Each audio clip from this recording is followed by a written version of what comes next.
పత్రిజీ గారికి కృతజ్ఞతలు, ధన్యవాదములు. ఈ అవకాశం ఇచ్చిన విశ్వ కళ్యాణ ఛానల్కు ధన్యవాదములు. మరి ఈరోజు ఈ క్షణము సబ్జెక్ట్ ఏంటిదంటే, ఇందులో వెరీ సింపుల్ చిట్కలతోనే ఈ సబ్జెక్టు మొదలెట్టడం జరుగుతుంది. ఏంటిది అంటే, పాలేరులాగా పని చేయాలి, పటేల్లాగా ఎదగాలి.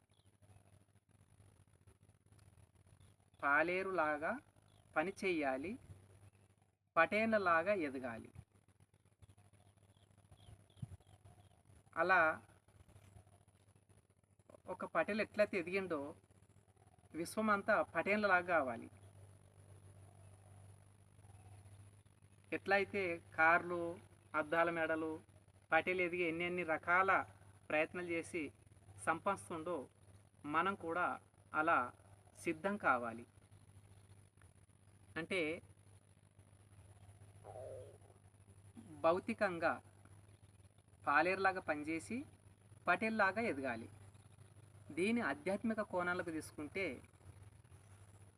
పాలేరు అంటే ధ్యాని,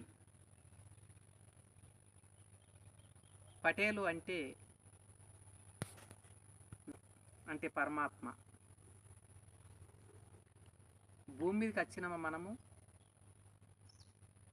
ప్రతి క్షణం ఎరుకతో ఉంటూ మనం ఎదగాలి అంటే ధ్యాన సాధన చెయ్యాలి. ప్రాపంచికంగా పాలేరు పనిచేస్తుంటాడు, పటేలు ఎదుగుతూ ఉంటాడు, అంటే పరమాత్మ ఎదిగి ఉన్నాడు. సేమ్ అలాగనే మనం కూడా ధ్యాన సాధన చేస్తూ పటేల్ లాగా ఎదగాలి. ఆ పటేల్ ఎవరు? ఆధ్యాత్మిక కోణంలో తీసుకుంటే పరమాత్మ. మనం కూడా పరమాత్మ లాగా కావాలి. అలా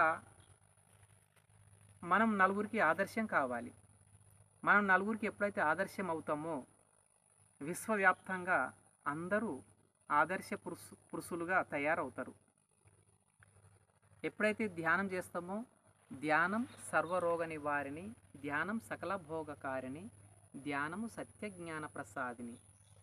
ఈ సత్యవంతమైన రూట్లో మన ప్రయాణం చేయడము పాలేరుకు పటేలుకు ఉన్న బంధం ఎలాంటిదో పరమాత్మకు జీవుడికి అంటే ధ్యానికి అలాంటి బంధమే ఉంది. శ్వాస మీద ధ్యాస పెట్టి ధ్యానం చేసి అలా పాలేరులాగా ఉన్న మనం పటేన్లుగా తయారు కావాలి. అంటే ధ్యానిగా ఉన్న మనం, అజ్ఞానంగా ఉన్న మనము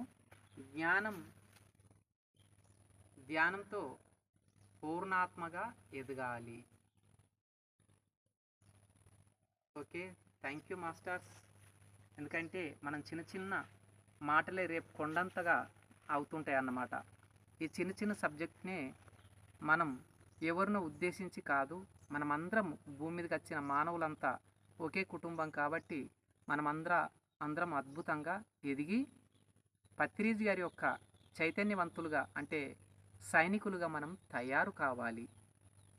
ఈ అవకాశం ఇచ్చిన మరి మన విశ్వ కళ్యాణ ఛానల్ అధినేతకు కృతజ్ఞతలు, ధన్యవాదములు.